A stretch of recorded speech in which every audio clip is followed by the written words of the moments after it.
Territoire de Belfort, un enfant de 9 ans décède lors d'un tournoi de foot en salle. Un enfant de 9 ans est mort, victime d'un malaise cardiaque, pendant un tournoi de football en salle, dimanche après-midi, à Beaucourt, territoire de Belfort, rapporte le journal L'Est républicain. Vidéo, l'élan de solidarité des collègues de la mère de la petite Maëlie.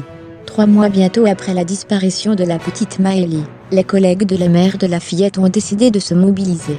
Le personnel de l'hôpital de Pontarlier va pouvoir, à partir du lundi 20 novembre, et jusqu'à la mi-décembre, donner quelques-uns de ses jours de congé à la jeune femme.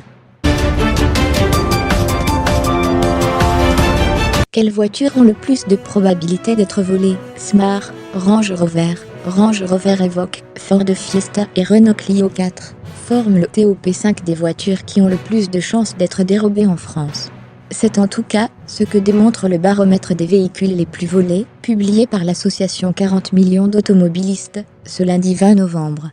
Mais avant de décortiquer l'étude réalisée à partir des données des experts en automobile, qui travaillent pour la société Expertvo, gardez en tête qu'environ 300 voitures sont volées quotidiennement en France. Et donc, en 2016, ce sont un peu plus de 108 000 véhicules qui ont disparu de la circulation. Retraite complémentaire, ce qui va changer pour les salariés. La madame sociale de la CFTC ne cache pas sa satisfaction. C'est la preuve que le paritarisme peut très bien fonctionner, clame ainsi Pascale Coton, la négociatrice du syndicat sur les retraites complémentaires.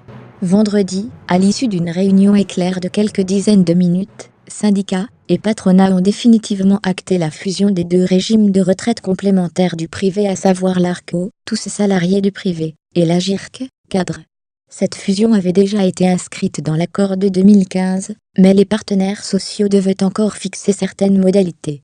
L'enjeu est d'assurer la pérennité de ces régimes, qui cumulaient encore un déficit de 6,7 milliards d'euros en 2015.